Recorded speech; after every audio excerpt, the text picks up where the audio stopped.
Iš tikrųjų, aš rašiau tą knygą, maniau, kad jinai bus tiesiog smagi knyga. Yra ta tokios pavargusios mamos rant tradicija JAV labai stipri. Mamoms galima tiesiog viešai sakyti, kad aš labai pavargau, aš turėjau viziją, kaip metu savo vaiką į sieną ir taip toliau. Ir tai nebus laikoma nei, kad mama nemyli vaikų, tai tiesiog yra tų tamsių jausmų normalizavimas. Yra moteris, kurios yra Discord'e ir jos paskundžia man paskui, kas ten,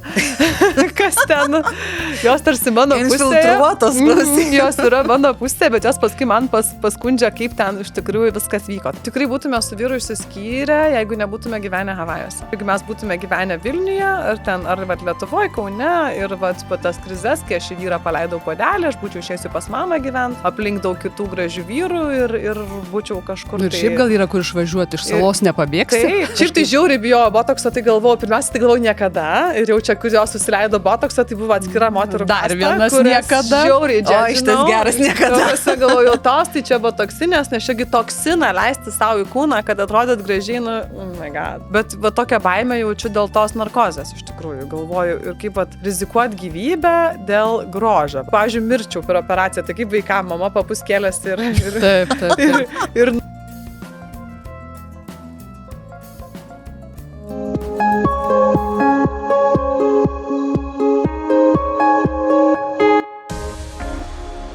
Labas, Vaiva. Labas. Labai smagu ir gera čia tave matyti. Ačiū labai, kad mane pasikvietėt. Mums, aišku, truputėlį pavydu to įdegio havajietiško. Aš nesideginu visai negazdinti. Bet tu jau turbūt turi savo tokį, žinai, odą pagavusi tą saulę, kurios mes čia retai matom. Kristina Lavija, mūsų dar vienas epizodas, mūsų podcasto Suaugusių klubo, Suaugusių moterų klubo. Žodžiu, Vaiva Rykštaitė. Nežinau, Vaiva, kaip tu pati jautiesi, ar tave čia reikia kažkaip pristatinėti ar ne, ar gal užtenka, bet tu regalijų. Kaip tau pačiai smagu? Aš tai manau, kad reikia, nes gali būti žmonių, kas nežino. Reikia regalijų. Vardinsi? Galiu pavardinti.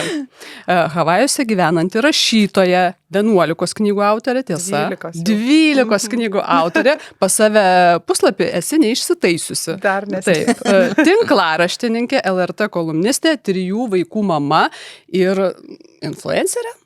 Turbūt irgi. Nuomonės formuotoja. Taip, jo, kuris tau primtinesnis šiaip žodis. O kuris tau primtinesnis? Aš tiesiog influencerė, bet mano asistentė taiso laiškuose į nuomonės formuotoją. Tai galvoju, iš tikrųjų reikia lietuviškai. Nes ta konotacija influencerio, jinai tokia dviprasmė Lietuvoje. Nežinau, kaip užsienyje, nežinau, bet Lietuvoje tas, kaip pasakai, influenceris, tai gali sakyti ir tiesiog, bet gali sakyti ir pašiepdamas. Pastebi tai? Pastebiu, aš gal anksčiau šiek tiek gėdindavausi to, bet dabar galvoju, kad kaip tik labai didžiuojas to iš tikrųjų, nes tai yra, man atrodo, kad influencerių darbas bus tik svarbesnis, ypač dirbtiniu intelektu. Tai kas spėjo užims tą vietą, tai labai šaunu, nes pavyzdžiui dabar, kai kokį žiūriu video, tai jeigu dar anksčiau ten atrodė, kad čia visi influenceriai viską siūlo ir atsirinkti neįmanoma, tai dabar aš kaip tik ieško influencerio, nes aš žinau, kad ten yra tikras žmogus. Tai jeigu Beata kažką sako, tai yra tikra Beata, ir jeigu jis sako, kad šita duona skani, tai aš reaguosiu, nes visur kitur žmonės, kuriuo aš nežinau iš anksčiau, gali būti jau nebetikri žmonės, o sugeneruoti dirbtinio intelekto, ir tada aš visai nebeatskiriu, kur realybė, kur ne, ir būtent tie realūs žmonės internete, kurie save reprezentuoja, jie tampa tokių labai patikimų šaltinių. Bet tu pasakyt tokius labai išskirtinius atvejus, Beata ar ne, galbūt dar kažkas, žmonės, kurie nėra tiesiog tik influenceriai, jie yra kažką darę, veikia, padarė, užsiauginę ir šalia to taip jie influencina. Bet juk yra, žinai, tas tokia kasta influencerių, kurie tiesiog yra influenceriai dėl influenciniškumo, buvimo influenceriais. Tai jie tau irgi patikimi atrodo? Aš taip tai nelabai seku tokius turbūt. Ir čia vėl tas patikimumas, nepatikimumas turbūt pagal savo vertybės atsirenkam. Aš, pavyzdžiui, kai kurių influencerių apskritai neseku, jeigu jie kažką iš temų reklamuoja, aš jau iš karto tokio žmogaus tiesiog neseksiu, nes tai absoliučiai neatitinka mano vertybių. Tai turbūt visi mes pasirenkam pagal savo skonį, pagal vertybės ir pagal tai, ir kažkam labai tinka tie influenceriai dėl influencinimo ir gal jiem ten tikrai kokį, nežinau, kažkokį kenksmingų chemikalų pilną produktą padės išsirinkti ir jiem tas tiks. Man tas netinka, tai aš kažkaip atsirenku. Aš šiaip labai daug seku JAV pavargusių mamų ir interjero dizaino tų DIY, tų, kur patys namuose perdarinė. Pasidaryk pats. Ja, pasidaryk pats tų, tai kažkaip to seku, tai Tai jo, o šiaip labai dar skiriasi influenceriai, nes galima turėti sąlyginai nedaug sekėjų, bet galima turėti labai labai gerą reputaciją ir priklauso tada į kokias laidas žmogų kviečiasi, kokio kalibro pokalbiai vyksta ir taip toliau. Ir gali būti influencerių, kurie turi labai labai didelį sekėjų skaičių, bet tiesiog jie kaip tokie, kaip visuomenės klaunai juokdariai. Tai bet jų praba ne pati aukščiausia. Taip. Jie ir neturi tos įtakos. Gali būti. Tu gali turėti mažiau sekėjų ir didesnį įtaką. Gali pardavimam kažkokią turėti įtaką, pavyzdžiui, bet nebūtinai politinę ir atvirkščiai. Aš esu pastebėjus, kad net ir pardavimam jie dažniausiai neturi, jos tiesiog stebi kaip klaunus. Tai vat, yra visokių, man atrodo, ir buvimas klaunų irgi. Tai nėra blogai, visą laiką visuose rūmuose būdavo juokdariai. Tai juokdarys yra labai labai stiprus archetipas ir jis yra reikalingas visuomeniai. Tai man atrodo, jeigu žmogus yra laimingas būdamas juokdariu, čia be jokios pašaipos sakau, tai irgi yra geriau. Jeigu dar iš to ir uždirba, tai tik tai bravo. O tu šiaip atsimeni tą momentą, ar buvo, apskritai, ar buvo toks momentas, kai tu pasakei savo, o aš būsiu influencerė, ar tai nutiko visiškai natūraliai? Ne, tiesiog nutiko visiškai natūraliai, nes kai pradėjau influencint, tai dar nežinojau. O kiek čia metų tu skaičiuoji save kaip influencerė, tarp kitko? O, tu. Na, aš jau, kaip atsimenu, jau buvau ambasadorė, jau turėjau tą tokį statusą, tai galvoju dabar...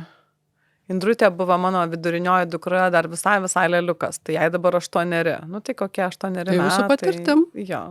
Tai va, tai tada grįžtam prie tos pradžios, ar tu, o aš užaugus būsiu influencerė, suprask, nebuvo tokio. Ne, nebuvo, nes tokios specialybės nebuvo, bet, pavyzdžiui, mano vienam giminaičiui, nenoriu, nes čia apie juos yra, tai nenoriu pasakoti, tarkim, jaunam, tai jam, kai 16 metų buvo, jau jisai sakė, aš būsiu youtuberis užaugęs. Kaip visi dabar taip sako? Buvo prieš kokius, nežinau, irgi 8 metus. Tai labai keičiasi, nuo kartos priklauso. Ir manau, kad dabar mano vaikai net neįsivaizduoja specialybių, kurios egzistuos su dirbtiniu intelektu ir su viskuo, kaip greitai technologijos vystosi, tai mes net neįsivaizduojam, kas bus vėliau. O apie tokį dalyką, kaip pavyzdžiui, konkurencija tarp influencerių neegzistuoja. Dabar galime tiesiog ties Lietuvą apsistoti, ar ne? Net nežinau, reikia lyginti tuos influencerius. Aš tai sakau, aš pažįstu tik tai, žinai, tuos žmonės, kuriuos irgi galima vadinti influenceriais, kurie kažką dar šalia to veikia. Tai kaip tu sakai, ta pati Beata, tave, nežinau, Dovilė Filmanavičiūtė, gal dar keletas kažkokių. Aš tikrai nei vieno negaliu pasakyti tų influencerių, kurių yra tikrai labai daug, nes jie yra tiesiog influenceriai. Ar yra kažkokia konkurencija, tu man pasakyk, nes, žinai, ar reikia pasidalinti, nes šiaip, pavyzdžiui, darbo rinkoje, tai yra tokia sveika konkurencija, kažkas nori užimti geresnę darbo vietą, gauti geresnius užsakymus, užsidirbti, nežinau, pinigų, gal pripažinimą kažkokį didesnį, žinai, o tarp tų influencerių egzistuoja ten kažkokie, žinai, povandeninės rovės. Aš nežinau, aš kai Lietuvoje negyvenu, tai aš to kaip net nežinočiau, kaip tą konkurenciją pajausti, pasimatuoti, nežinau. Aš pati nejaučiu konkurencijos visiškai, aš apskritai gal su moterim nejaučiu konkurencijos nejaučiu, tiesiog visą laiką jaučiuosi labai pati autentiška ir pasitikiu savim ir gal labai arogantiškai nuskambės, bet aš jaučiuosi, kad tarsi mes tokios skirtingos, kad net negalim konkuruoti. Ir aš nebūtinai geresnė ar blogesnė jaučiuosi, tiesiog jaučiuosi labai kažkokia tai unikali ir tuo pačiu tikiu kiekvienos moters unikalumu. Ir tada galvoju, tu esi tokia, o aš esu tokia, tai kaip mes galim konkuruoti? Jeigu tu ir tu tokios nuostabios, tokios savitos, o aš visiškai kitokia. Ir man atrodo, kad kažkaip gal čia labai naivus požiūris, bet nejaučiu to. Gal vienintelis dalykas būna kartais, pavyzdžiui, jeigu ten koks nors nuolaidos kodas su komisiniais ir tada kurio influencerio kodą panaudos, tas gaus komisinius. Tai gali būti toksai vėl, bet tai vėl, kaip kažkaip kitamgi blogo nelinkėsi, tada darau savo darbą, kaip moku, kaip žinau, kaip galiu ir tiesiog.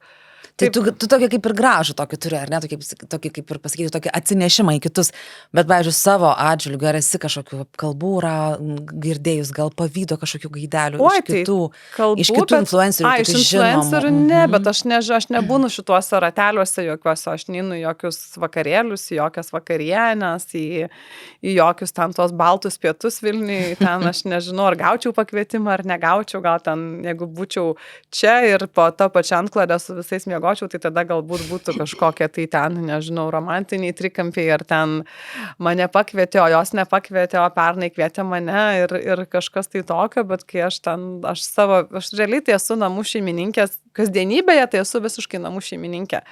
Havajuose, tai aš ten labai gyvenu kitaip, tai kažkaip ne.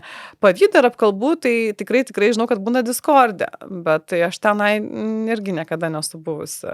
Iš tikrųjų kažkada susikūriau, ten kažkokį profilį, galvau, aš ten įlysiu, apžiūrėti, ten taip sudėtinga viskas atrodė, praėjo kokios 3 minutės, galvoju, aš čia gyvenimo laiką savo gaišiu žiūrėti, ką kiti šneka, tai tada ir paleidau tą visiškai. O už ką žmonės, tarkim, aš kaip sakau, drožia tuos influencerius? Juk, tiesiogiai yra, kas tau parašo žinutę, kad va čia blogai darai, čia ne taip, kur tau tiesiogiai pakritikuoja. Taip, privačią žinutę. Aha, anksčiau labai daug rašydavo, buvo laikas, kai daug rašydavo ir dabar apsiramino. Ir nežinau, kodėl apsiramino. Šiaip aš turėjau Gal teisingai reaguoji?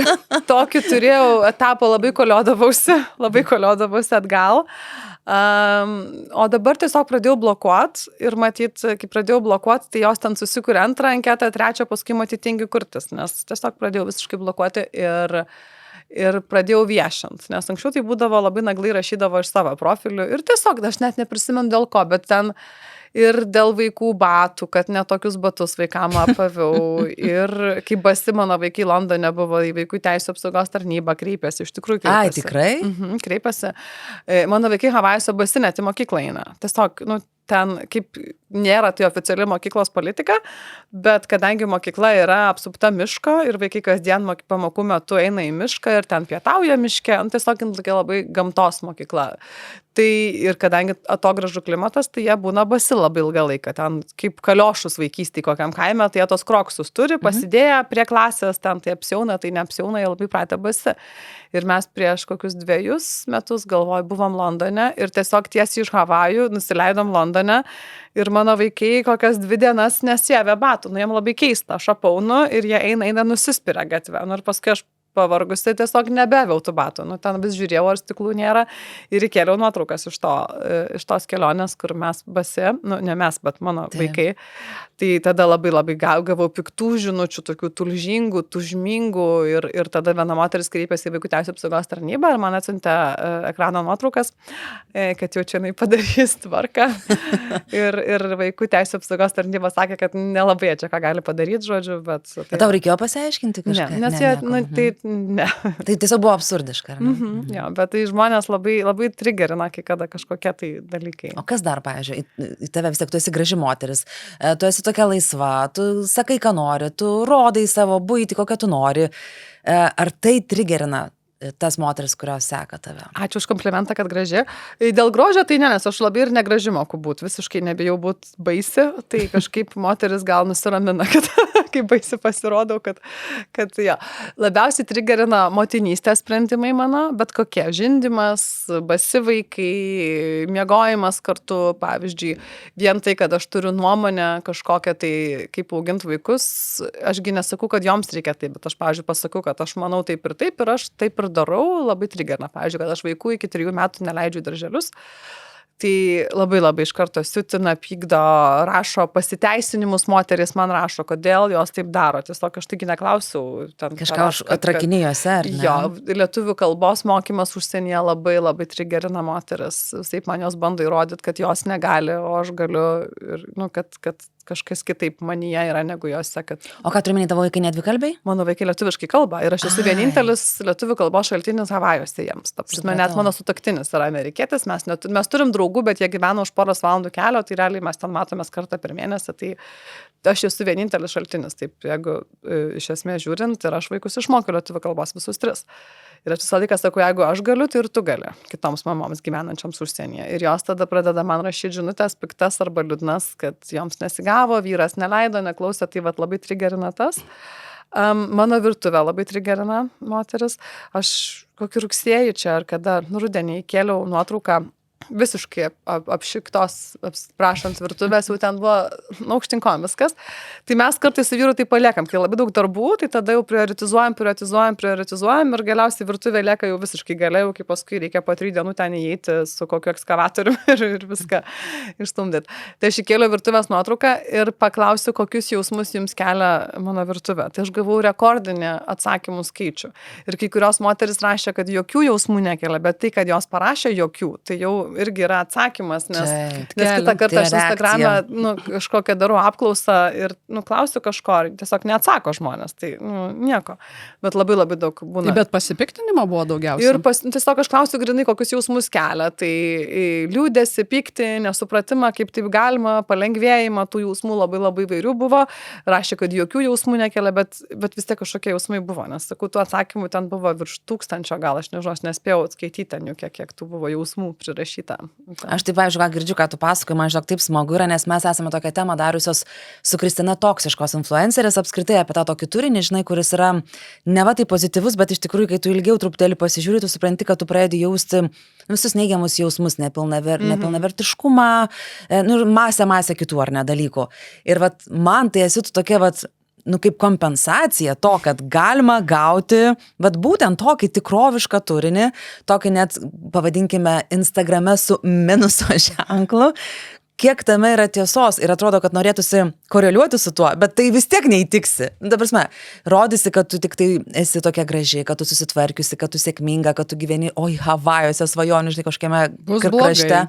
Aišku, blogai toksiška, bet jeigu rodai, vat, kad vaikai basi ir nesitvarko ir atsikalbinėja ir apskritai būna, kad kartais kiaulidėje gyvenam, vėl negerai. Kaip tu drįsti rodė tokį dalyką? Kaip tu drįsti? Taip ir yra. Tai turbūt labai svarbu suvokti, kad ką žmogus berodo, tai niekada neatspindi viso gyvenimo. Nes gyvenimas yra daug didesnis, negu galima ištransliuoti. Nes tam, kad ir minutė, kad ir stories ten įkelsim 15 ar keliasdešimt minučių, tai bus tik valanda iš visos dienos. O dienoje, paroje yra 24 valandos ir įvyksta daug daugiau visko, daug.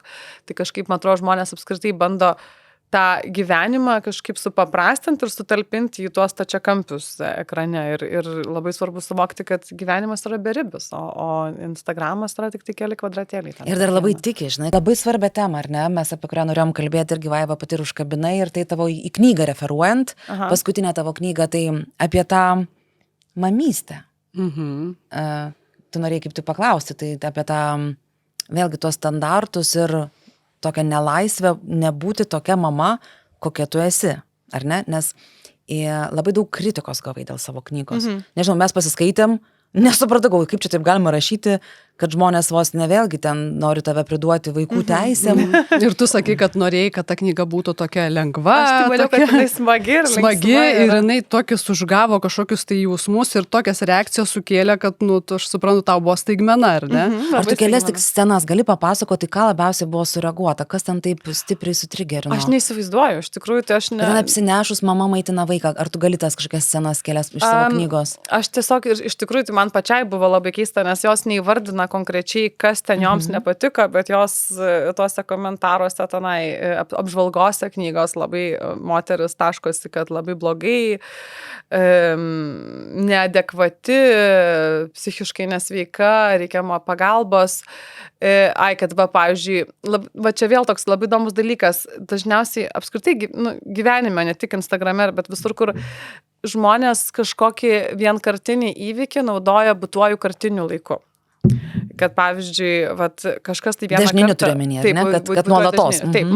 Tai pavyzdžiui, aš aprašiau sceną, kai prieš 10 metų, 9 metus, pas mus su vyru buvo santykiuose krizė, netgi taip, buvo krizė ir santykiuose, bet dar buvo krizė many, turbūt buvo depresija, aš neatsimenu, ar aš buvau nėščia su antru vaiku, arba su antru naujagimiu jau buvau, kad dukrytė pirmąją buvo ten 2 metukai, o antra buvo arba tuoj gimsanti, arba gims, ir aš mečiau puodelį į savo vyrą. Ir jisai pasilenkė ir puodelis atsitrenkė į sieną. Ir aš šitą labai trumpai sceną panaudojau rašyme apie traumas, ar kas traumuoja vaikus ir kas ne, kad aš išgyvenu, ar tai traumavo mano dukra, ar ne, ar jinai atsimena, ar neatsimena, aš bijau klausti, ar prisimeni, nes tada aš jai suteiksiu tą prisiminimą, nes prisiminimai gali būti kuriami ir dirbtinai, nes toks irgi yra tyrimas, kad galima žmogui papasakoti dalykus apie jo vaikystę, ko visai nebuvo. Įteikti. Ir tas žmogus paskui galvos, jo, atsimenu. Tai aš dėl to apie tą puodelį dukters ir neklausiu, nes aš nenoriu to prisiminimo sukelti, gal ir neprisimenu.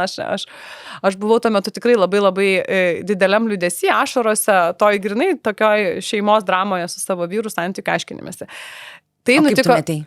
Šitaip. Neatsimenu, paleidau tiesiog. Tai Kodėl aš paklausiu, nes noriu tau, gal tau bus jaukiau. Aš esu metusi puodelį ne taip stipriai, gal kai laukiausi. Ai, va. Aš esu metusi lėkštę, kai buvo tik tais vaikas gimęs pirmį mėnesį. Aš esu metus, Ačiū. jis tikrai labai nustebo, bet aš tiesiog, man atsibodo, aš ieškoti argumentų žodžių ir aš tiesiog mečiau tą puodelį. Tai va, aš irgi, ačiū Gal net labai, su kad vandeniu? pasakėte, abidvi taip, nes tiesiog aš mečiau tą puodelį ir tai iš tikrųjų buvo mano toks žemiausias taškas, tamsiausias taškas ir aš jo pasidalinau knygoje. Ir tai nėra, kad aš to didžiuočiausi, bet vat, kaip matau, kad aš ne viena, kur puodelis. Aš manau, kad pilna yra tokių kažką metusių. Kartą santuokoje tas puodelis, man atrodo, pas daug, ar lėkštelė nuskrenda kažkur. Su italais palyginus mes tiesiog nieko nemėtom.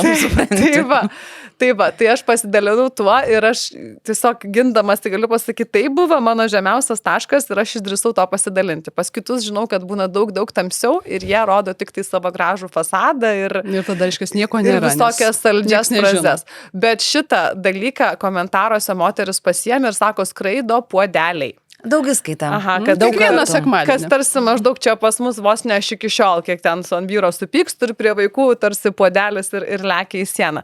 Tai bet man atrodo, kad daug ką, kas knygoje aprašyta, jos pasiėmė kažkokius vienkartinius ribinius atvejus, kur aš aprašiau, jos tai priima kaip kažkokią tai kasdienybę.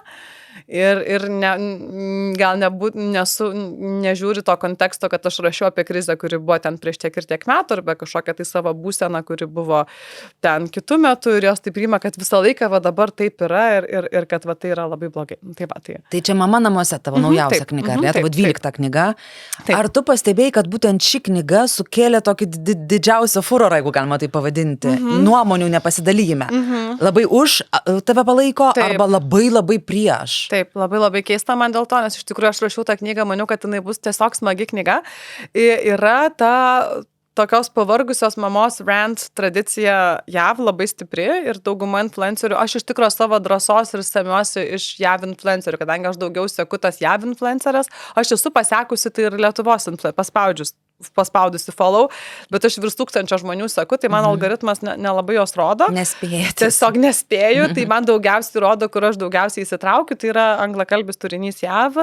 Tai ten yra labai normalu. Yra tokia moteris nuostabi, Big Time Adulting, labai rekomenduoju pasiekti visiems, tai jinai grindai būna savo automobilyje, įsijungia kamerą ir pasako, kaip ją tą dieną vaikai užkniso, kaip jinai jų vos neužmušė, kaip jinai valė užpakalį ir kaip tenai kažkas atsitiko. Ir jin tokius rantus padaro ir jie būna labai tokie relatable, tokie labai savi ir labai humoro jausmą turi tokį sausą, ir jis labai rimtų veidų sako ir juokingus dalykus, ir skaudžius, ir viską suplaka. Ir tai va, ir kažkaip ta JAV tradicija tokia labai stipri yra, kad mamoms galima tiesiog viešai sakyti, kad aš labai pavargau, aš turėjau viziją, kaip metu savo vaiką į sieną ir taip toliau. Ir tai nebus laikoma nei, kad mama nemyli vaikų, nei kad reikia instancijoms priduoti. Nei kad jai reikia kažkokių tai ten pagalbos psichiatrinės, tai tiesiog yra tų tamsių jausmų normalizavimas. Čia kaip ir jungiškasis šešėlis, ar ne? Tik tai, ko mes neįsileidžiame, tas mus valdo. Kai mes pamatom, pripažįstam, kad kažkokia tamsa mumise yra, tada ir ta tamsa mažesnė. Tai va, tai aš tą Mama namuose 3 valandas iš rytaus knygą ir rašiau pagal tą tokią tradicija, kad galima mamoms kartu pasibėdavot, parentint apie vaikus, bet tai kaip tik yra, kaip ir meilės laiškas vaikams, nes nepaisant to nuovargio, vis tiek norisi būti su vaikais. Ir ta galva pilna tik tai jais, ar ne? Taip, o kažkaip, vat, dalis moterų, kurios skaitė, jos tai priėmė kažkaip labai, nežinau kodėl, man būtų, aš dabar darysiu susitikimus, tai gal tikiuosi pasakysiu, jos kas... Tu galvoji, kad ateis drąsiai pasakyti? Ateina visokios, yra visokių labai keistų. Papasaka nors iš savo susitikimo. Tai pavyzdžiui, aš yra moteris, kurios yra Discorde ir jos paskundžia man paskui, kas ten, jos tarsi mano pusėje. Infiltruotos, jos yra mano pusėje, bet jos paskui man paskundžia, kaip ten iš tikrųjų viskas vyko. Tai pavyzdžiui, sako, kad ten kažkokia moteris atėjo į susitikimą bibliotekoje Kaune, sėdėjo pirmoje eilėje, daug klausinėjo, mane fotografavo, paskui Discorde kėlė nuotraukas ir apkalbinėjo ir iš tikrųjų manęs labai nemėgsta. Ja.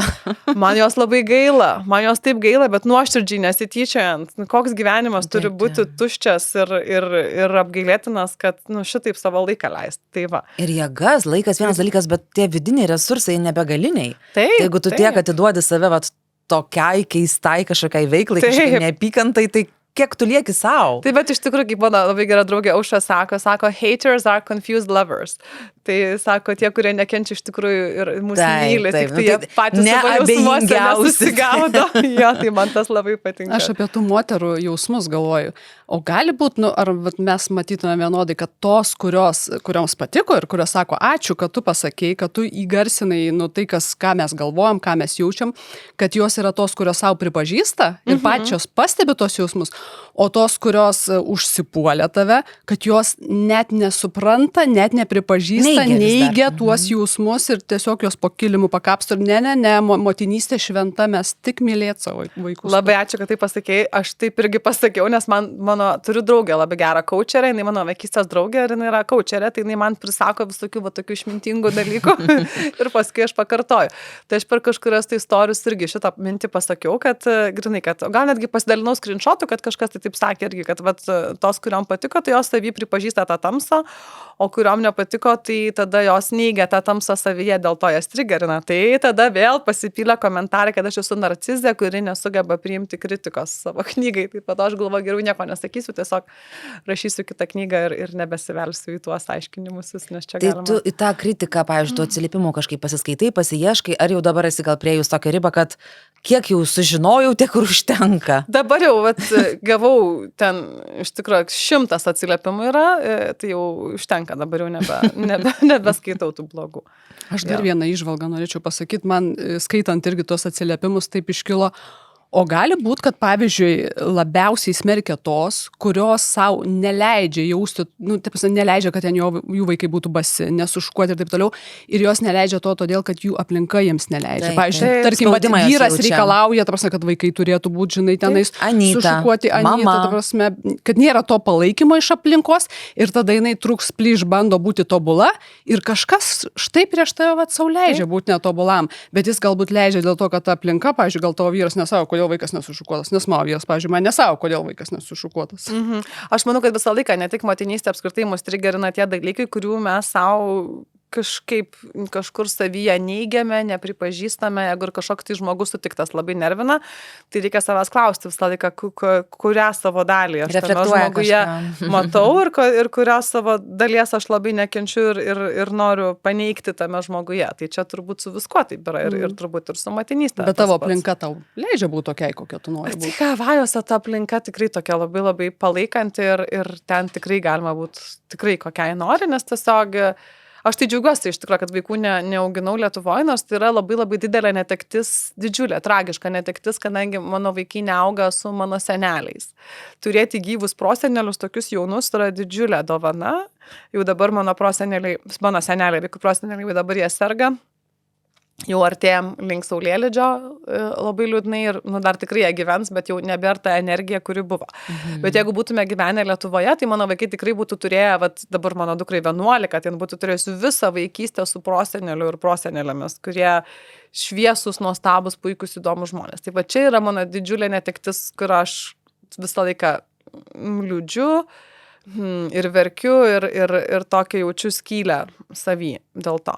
Bet kita vertus, gyvendama būtent Havajuose, kažkokioje atogražų nuošalioje saloje, nes Havajai yra nuošaliausias salynas pasaulyje, nuo visko, mes tiesiog esam izoliuoti. Tai ten yra visiška laisvė, man visiškai nebuvo jokių sakymų, mokymų iš tėtų, iš mamos, iš dėdžių, nes vis tiek grįžus į Lietuvą būna tokių ten, neverk, čia vyrai neverkia, sūnui, kažkas lepteli kažką, bet tai, kai yra grįžimas kartą metuose, labai lengva su tuo dorotis ir tiesiog neimti širdį ir vaikai nepersijima tuo. O jeigu būtume visą laiką toj giminės, bendruomenės, kažkokios tai miesto terpiai, manau, kad būtų tada man daug sunkiau atkovoti tą, galų gal ir pati gal pradėčiau lygintis tenai, kaip ten tos mamos į mokyklą. Toks spaudimas jau randasi, ne čia tokia vienkartinė atveju, ten spaudimas, o tą tokį ilgesį, Lietuvą ir savo giminiai. Ar sustiprina tai, kad su Anyta nėra tokio artimo ryšio, kiek aš suprantu? Yra ryšys su Anyta labai artimas. Bet ar teisingai suprantu, kad kažkur esi sakiusi, kad jai tavo vaikai nėra iki galo tokie svarbus anūkai, nes tai yra, jie atėję per, suprask, sūnų, Tai čia o aš ne per dukrą. per Beatos laidą sakiau, bet gal tiesiog ne taip ten išsikarpė viskas. Nu, kažkas buvo pakarpyta. Tai tiesiog visą laiką manau, kad Anytai visą laiką dukters vaikai yra, močiutėje dukters vaikai yra artimesni už sūnaus vaikus. Vat nuo vaikystės šitą girdėjau, žinok. Tiesiog aš tą pastebiu visą laiką, kad mano, kur yra mama ir dukra, tai jau mama dukters vaikus labiau žiūrės ir bus savesni, negu... Čia gal, kai aš būsiu močiutė, čia gal tas biologinis yra, kad sūnaus niekada nežinai, ar tikrai tavo sūnaus, taip iš tikrųjų. Čia netgi tokie gali būti. Ne taip giliai čia, gali būti kažkoks pasąmoninis, evoliucinis toksai mechanizmas, kad kai sūnaus vaikai, tai ar nežinai, ar tikrai sūnaus ar ne. Jau kai dukters, kai dukra gimdė, tai jau žinai, kad tavo kraujas. Nežinau, gal dėl to, kad mamos ir dukros turi stipresnį ryšį su augusiam amžiui negu su sūnum, nežinau. Tai tokį pastebėjimą aš turiu, bet mano Anyta yra man labai artima, jinai mane apskritai, Anyta mane inicijavo į motinystę. Mano mama yra labai gera mama ir aš išmokau besąlygiškai mylėti iš mamos visiškai ir dėl to aš niekada neturėjau baimės būti bloga mama, kaip kitos moteris laukiasi ir bijo būti bloga mama. Aš niekada negalvojau būti bloga mama, nes man atrodo neįmanoma būti bloga mama, jeigu myli savo vaiką, nes mano mama, jinai nebuvo gera mama, jinai buvo tokia pasiutus mama, bet jinai mane taip besąlygiškai mylėjo, kad tiesiog per tą meilę aš ir jaučiausi, kad mama yra viskas. O Anyta būtent mane inicijavo į viską. Anyta mane mokė, kaip aprengti naujagimį. Atsimenu, kai prasivežiau pirmą vaiką ir sakau, žinokit, neaprengsiu tų marškinukų, nesilanksto rankos. Dukrai, nes tas vaikas, aš bijau tą ranką lenkti ir Anyta mano. Aš išdėjau krikšto suknelę, nes daugiau kur per kaklą. Maišelį. Jo, nes daugiau bijojau su to naujagimį ir Anyta mano atėjo ir man rodė, kaip tą ranką lenkti, kaip ištraukti, kaip viską. Ir Anyta mane inicijavo į žindymą ir Anyta mane drąsino žindyti viešai. Ir mokė, tiesiog, kaip žindyti ir viską. Ir labai labai daug dalykų.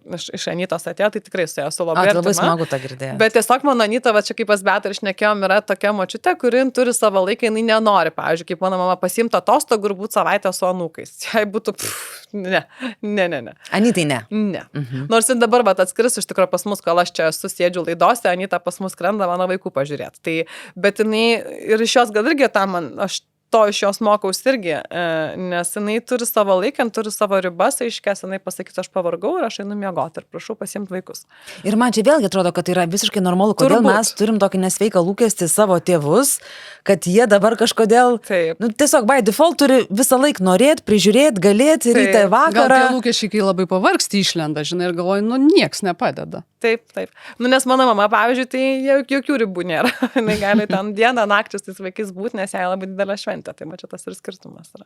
Ir tada labai tas kontrastas pasimato, jeigu neturėtum iš mamos tokio pavyzdžio. Gal tada ir Anyta kitaip žiūrėtum, bet tu, aš kaip suprantu, priimi, kad tai yra normalu. Taip, tai aš turbūt ir pati taip pat elgsiesi. Aš pati turbūt būsiu labiau tokia močiutė kaip mano Anyta, negu kaip mano mama. Nes tau dar reiks rašyti, ne tik anūkų žiūrėti. Aš mėgstu būti viena, mano mamai, pavyzdžiui, nereikia vienumos, o man ir Anytai reikia vienumos. Šiaip Anyta sakė, kad aš labai panašiai, kai atsimenu, mes su vyru jau po vestuvių pietavom ir kažką mes ten su Anyta kalbėjom ir sūnui sako, žinai ką, sako, tu vedei savo motiną.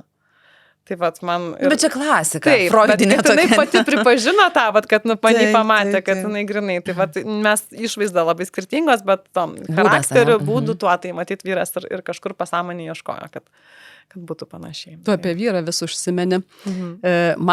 Aš tave stebiu, taip, seniai galima sakyti, ir vis tiek tam tikrą įvaizdį esu susidarius. Ir man pačiai tu esi tokia laisva, tokia bohemiška, tokia, žinai, kur aš įsivaizduočiau, kad arba neturi sutuoktinio, arba ten kas 5 metį pakeičia, nes reikia vėl įsimylėti ten ir taip toliau, ir taip toliau. Ir štai tavo santuoka jau kiek laiko, ar net ne santuoka, santykiams tiesiog. Bus 12 metų. 12 metų, tai kaip tokia laisva ir bohemiška moteris 12 metų santuokai. Sakai, krizių buvo, ar ne? Aš labai nustebus, irgi aš esu nustebusi, kad aš gyvenu tokį pavyzdingą santuokinį gyvenimą ir dar esu daugiavaikė mama. Nemačiau šito. I didn't see that coming. Kaip sako, kad... Sakau, man prie tavo įvaizdžio irgi taip. Tai aš kažkaip visą laiką maniau, kad turėsiu kokį vieną vaiką ir keliausiu po pasaulį su to vaiku. Kaip su kenguriuku, ne? Aha, kaip toks yra filmas Hideous Kinky su Kate Winslet. Ten jinai vieniša mama į Maroką atvažiuoja važiuoju su 2 dukrom. Tai va tas filmas mane labai formavo kaip mama, labai daug man drąsos suteikė, kai dar neturėjau vaikų. Jis buvo toksai man labai įtaką padaręs filmas. Turbūt galvoju, tikrai būtume su vyru išsiskyrę, jeigu nebūtume gyvenę Havajuose. Bet džiaugiuosi, kad neišsiskyrėm, nes labai labai lengva yra tas dabar apskritai toksai požiūris santykiuose keisti iškart, kažkas netinka, keisti, next, kitas, fired. Ta visa kultūra pakeičiamumo ir Tinderio, tas toksai, mes į santykius pradėjom žiūrėti labai vartotojiškai ir to labai lengva persimti ir žiūrėti visą laiką, kur yra geresnių variantų, kur yra geriau, kaip pas kitus ir taip toliau. Tai man atrodo, pavyzdžiui, jeigu mes būtume gyvenę Vilniuje, ar Lietuvoje, Kaune ir po tas krizes, kai aš į vyrą paleidau puodelį, aš būčiau išėjusi pas mamą gyvent, aplink daug kitų gražių vyrų ir būčiau kažkur. Ir šiaip gal yra kur išvažiuoti, iš salos nepabėgsi? Taip, tai ten pas mamą ar pas tėtį ir tų pagundų aplink būtų, ir tų variantų kitų būtų, ir lygiai taip pat vyrui būtų kitų variantų ir man atrodo, kad mes nebūtume išsaugoję santuokos tikrai, bet tikrai nėra kitų variantų saloj, tiesiog ne, sala maža, miestelis mažas, visi visus žino ir matai, kad pas kitus nieko gero, pas mus geriau ir tiesiog nėra tų pagundų ir nėra kur išvažiuoti ir nėra pas ką eiti. O su vyru jūs pasikalbat, va šitaip atvirai, kad, žinai, juokėtės iš to, ar čia taip vis dėlto tik mum tai pasakoji? Aš galvoju, kad... Ar jis dabar išsivers su Google Translator iš tai interviu? Ta prasme, kad va taip mes kalbėję, tai nesam, bet esam. Aš tai jam esu sakiusi, jisai gal nyktų, kad tai būtų buvę, bet aš manau, kad tai būtų buvę. Ir aš tai tikrai žinau, kad tai būtų buvę. Jisai žino, nes yra buvę. Aš atsimenu per tą tikrai didelę krizę, kai buvo šeimoje, tai aš išeidavau į lauką ir žiūrėdavau žvaigždės, nes pas mus mes kaime gyvenam į žvaigždės ir tokia vieniša jausdavausi, atrodė, nes nėra kur eiti, nėra pas ką eiti. Aš turiu ten tų draugų, bet nėra, kad mane vyras muštų ar ten kažką, kad tikrai jau bėgti iš namų reikėtų. Tiesiog norisi išvažiuoti kažkur tai pasitraukti, bet tarsi nėra kur ir būdavo labai liūdna ir ilgu. Bet dabar žiūriu, kaip likus tam santykyje, kaip mes gražiai augame jame, kaip subrendame, kaip pradėjome vienas kitą pažinti ir priimti, tai yra labai labai vertinga. Ir labai lengva to netekti tiesiog ant karštųjų išėjus, trenkus, nesupratus. O problemų tikrai buvo. Mano vyras gėrė. Negaliu sakyti, kad jis turėjo priklausomybę, bet kadangi aš iš savo vaikystės turiu su alkoholiu susijusių traumų, tai mane labai labai trigerino. Labai trigerino jo santykius su alkoholiu. Man jis atrodė nesveikas. Ir aš, kai tik gimė pirmas vaikas, visiškai nusprendžiau niekada negerti nei lašo prie vaikų. Ir kadangi vyras gėrė, va čia vėlgi, kas yra alkoholizmas, ar ne, nes Lietuvoje alkoholizmas dažnai laikoma... Lietuvoje dar žmonės nesupranta, kad gali būti high functioning alkoholizmas. Kur eini geri, bet eini į darbą. Ir užimi geras pareigas ir taip toliau. Nes galvojama yra, ypač senoji karta galvoja, kad tu turi patvorį apsivėmęs gulėti. Taip, tu turi būti prie konteinerio. Taip, arba smurtauti šeimoje, tada esi alkoholikas. O jeigu tu turi... Jeigu tvarkingai vyno kiekvieną vakarą išgeri. Taip, jeigu tu eini į darbą, jeigu tu turi šeimą, koks alkoholikas. Dar tokį girdėjau, žinai, kad jeigu supras, kad jeigu kuo brangesnis gėrimas, tai, tikrai ne alkoholizmas.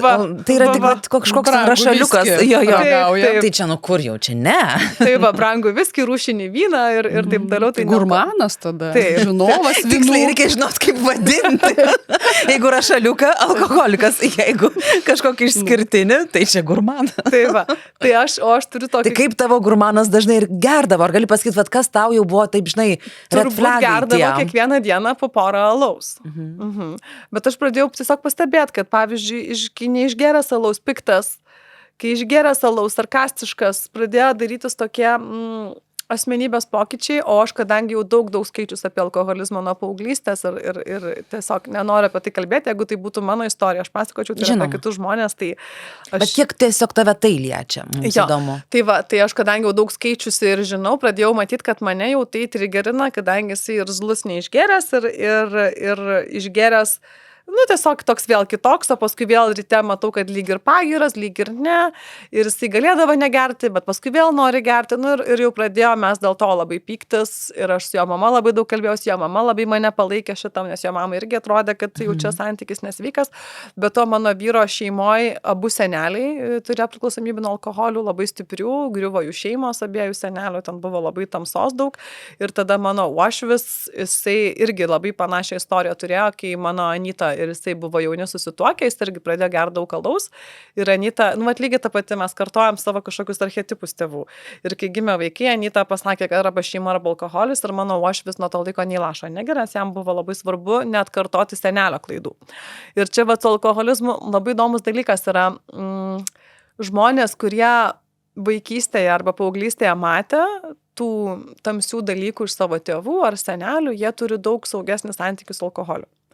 O tie, kas nematė, kas auginti saugiai ir gražiai, jie nežino, su kuo žaidžia. Tos grėsmės nesuvokia. Jie nežino, kad žaidžia su ugnimi ir jie tada daug eina rizikingiau į tą santykius su alkoholiu. Ir dėl to ir sakoma, kad kartais į kas antrą kartą persiduoda alkoholizmas, tiesiog dėl to, kad alkoholiko žmogaus turinčio priklausomybę nuo alkoholio vaikai bus abstinentai, bet jų vaikai jau bus nematę to ir gali vėl atsigimti į senelę. Tai ir turbūt eina ir ne tik į santykius su alkoholiu, bet ir į santykius su galbūt priklausomu žmogumi. Taip. Nes vėlgi tos neižvelgia grėsmės ir tų pasiekmių tokių didžiulių, ar ne? Taip. Tai aš su vyru daug kalbėjausi ir galiausiai mes ten po daug krizių, mes ėjom į terapiją.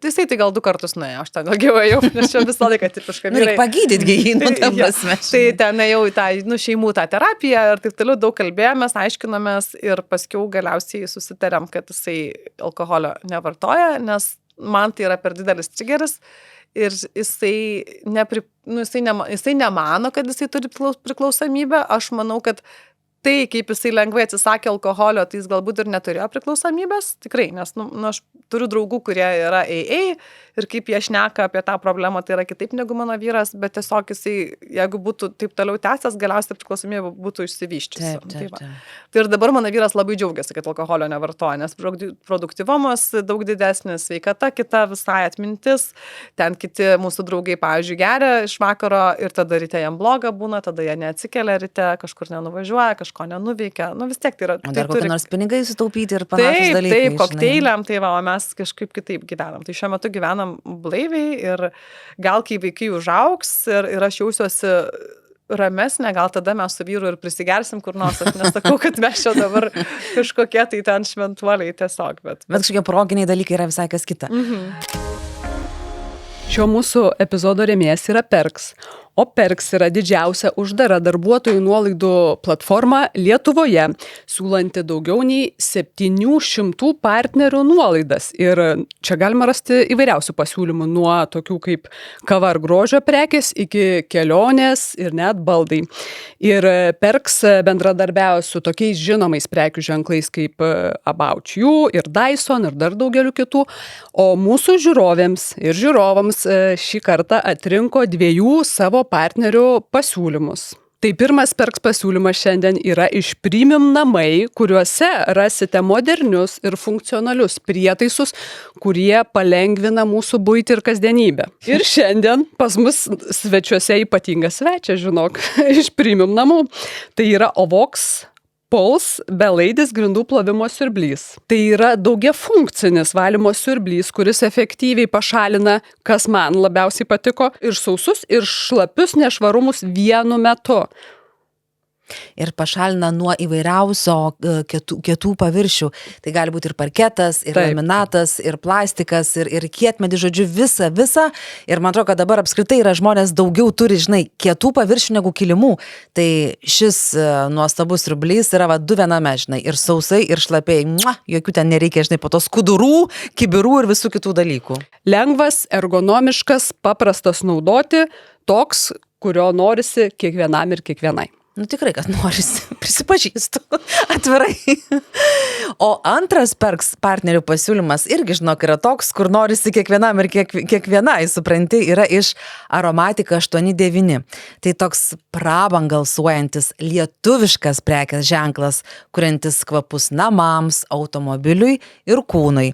Ir Aromatika 89 tai yra tokie kvapai, kurie, atrodo, kad net jausmus, paliečia. Ir mes turime 2 fantastiškus produktus. Vienas iš jų yra prabangus namų kvapas su lazdelėmis, Amber Dust. Jis labai šiltas, labai toks jaukus, nes jame yra gintaro, sandalmedžio ir kedro natos. Toks labai tinka, kai vakare nori nusiraminti, pabūti po tokių darbų, kad atrodo net siela sušiltų. O taip pat turime ir rankų darbo sojų vaško žvakę Dorė. Ir aš noriu parodyti, kad aš jau ją išbandžiau iš vakaro, negalėjau, nesusilaikiau, rodau, pradeginau ir praleidau tikrai bent keletą valandų, kaip jinai gražiai lėtai tik tai dega, keletą valandų ir tai yra toksai labai lengvai, maloniai saldus kvapas, jis toks grinai apie jaukumą, nes jame yra karamelės, bet yra rožių žiedlapiai ir yra apelsinas, tai toks labai geras mišinys, kuris taip ir labai, žinai, ir saldu, bet ne per saldu, toks grinai apie jaukumą, apie tokį vakarą, apie tokį nusiraminimą. Tai aš nešuosi namo ir toliau šiandien deginsiu ir labai jums rekomenduoju. Aromatic 89. O visą informaciją apie Perks partnerių pasiūlymus, kodus, galiojimus rasite šio epizodo aprašyme, kaip visada. Ir jeigu turite Perks savo darbovietę, bet vis pamirštate pasinaudoti, tai čia jums yra priminimas, kad pasinaudokit, tikrai rasite kažkokį pasiūlymą tinkantį būtent jums. Bet šie pasiūlymai yra prieinami visiems. Tau 40, Vaiva. Aha, labai keistai skamba. Tikrai? Aha. Kada tavo gimtadienis? Liepa buvo. Jau reiškia. Tai jau dabar 41-ieji artėja. Tai jau į 50 įžengiau. Tai kadangi mes žinai saugus moterų klube, tai visą laiką irgi tomis temomis mėgstame ir pajuokauti, ir patraukti, nes ir pačiom kem plus, ir toks išskirtinumas, aišku, mūsų to podcasto ir yra moterų, kurios būtent dėl to žiūri, nes joms įdomu, kaip tu sakai, jos releitina, žinai. Ir yra daug jaunesnių moterų, kurioms irgi įdomu pasižiūrėti, o kaip viskas. Kas ten laukia? Po to 40. Arba tiesiog tas požiūris, kuris jau, žinai, jau šiek tiek to gyvenimo pargauta, tai tam tikrus dalykus vis tiek kitaip kalbi, negu kalbėtų turbūt 20 plus. Taip. Tai pas 40 kažkaip, sakai, negaliu susitapatinti su to skaičiumi, tokia reakcija tarsi. Kažkaip keista. Aš taip jau laukiau labai to skaičiaus. Labai bijau 30, kad sueis, kai man buvo 20 keli, o 40. Ir knygą parašius esi 30 apie tai. O 40 labai laukiau. Nes man labai gražus skaičius, man toks atrodo moters žydėjimo laikas, bet kartais dar pačiai būna keista, nes aš nesijaučiu. Dar mano seneliai gyvi. Tai aš dar vis tiek, kai būnu su tais žmonėm, kai būnu su mama, būnu vaikas, ar ne, vis tiek tas įsijungia. O pavyzdžiui, kai būnu su seneliais, aš anūkė. Ir man dar būtų anūkė 40 metų.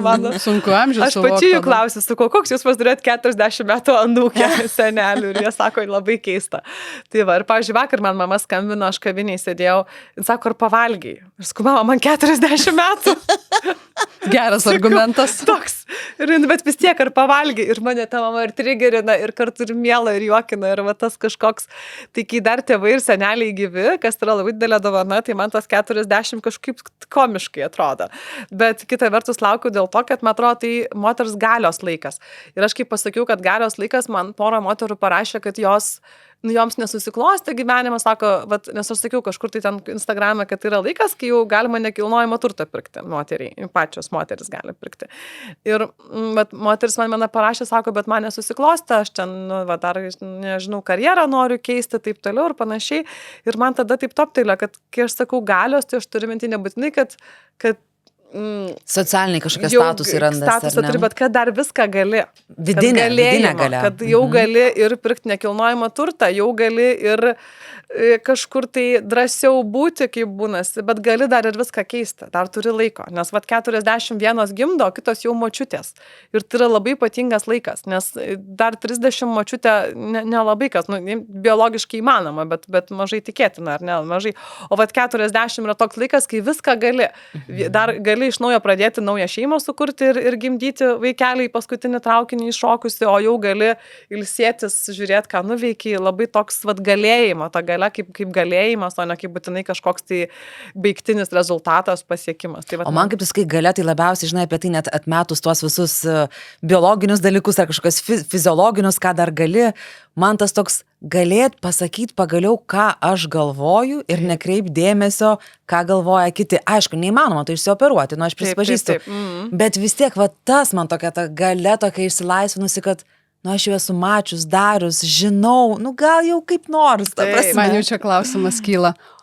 apie pokyčius, ne fizinius, bet vat būtent galvoje, mąstyme, kokie vat pokyčiai panašiai vat artėjant prie to 40 ir sueis 40, ką pastebėjai, kas labiausiai pasikeitė, kas labiausiai skiriasi, kokia Vaiva buvo 30 ir 40. Nes ypač tu atsimeni tą 30 kaip kažkokią krizę. Tai iki 30 tai bijojau neturėti vyro ar neturėti vaikų. Tai čia man labai svarbu buvo tą įgyvendint, pasidėti į šalį, pabandyti, pažiūrėti. Tu 30 ir tapai mama pirmą kartą. Ten apie 5 minučių 30 per kažkokį netyčiukas gavosi vaikas. O 40 dingsta noras patikti visiems. Nu, supranti, kad visiems nepatiksiu. Nu ir kas? Nu, ta prasme, toks, vat, dingsta noras patikti, įtikti, būtinai susidraugauti, būtinai dėl kitų ten... gerą įspūdį. Kaip padaryti ten gerą įspūdį, stengtis, ten kažkoks, tai kažką galvojo, Dieve, ta prasme, nepatinka, nežinau.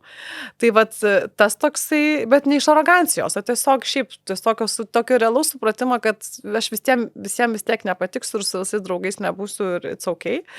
Toks atsirado labai savo laiko ir erdvės saugojimas.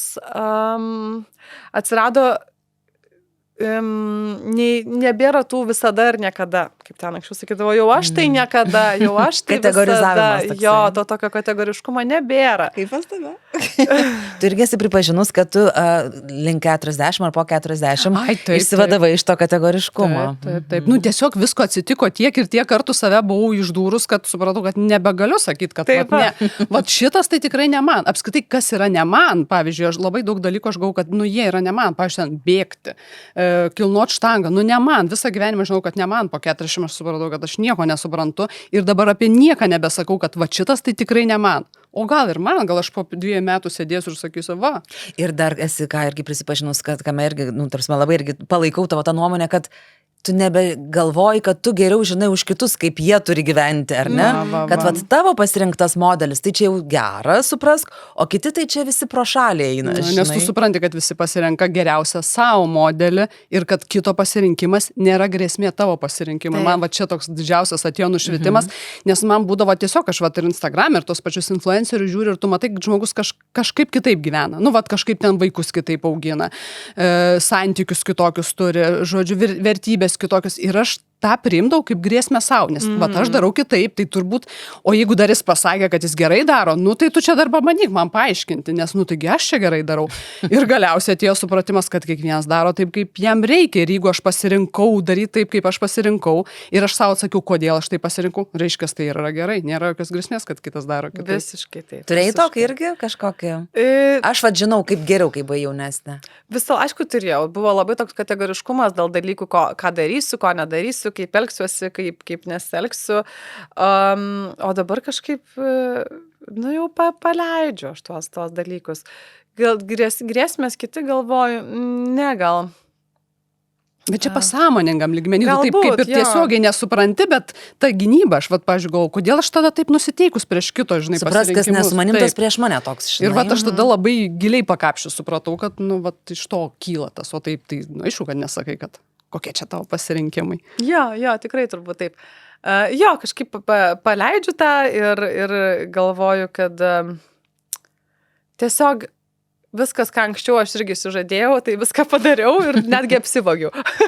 O kas čia netyčia buvo? Tai kažkur vežimėlį vaikas įdėjo, prikrovė daiktų ir išvažiavau aš su tuo vežimėliu į parkingą jau.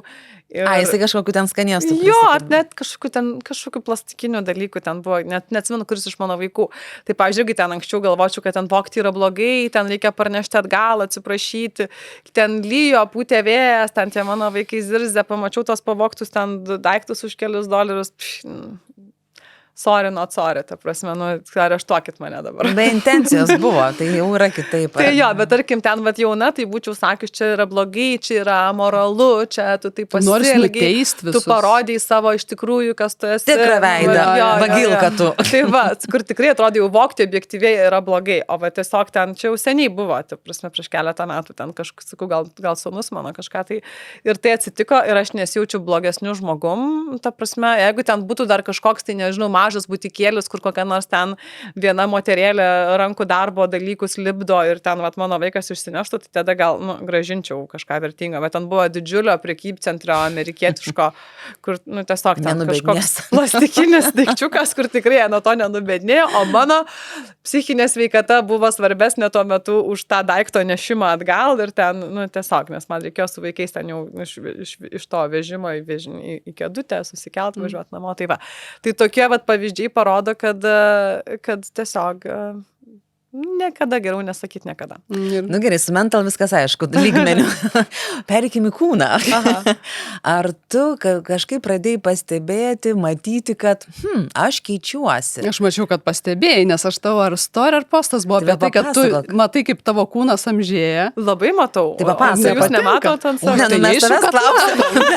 Aš apie tai knygą parašiau. Aš tai būna susitinku kokią draugę, vat po daug metų nematytą ir galvoju, blet, kaip paseno. Ir aš taip pasenau. Aš taip galvoju. Turbūt mane sako, ar sakau, kaip gražiai atrodė, ir tu, ir mes.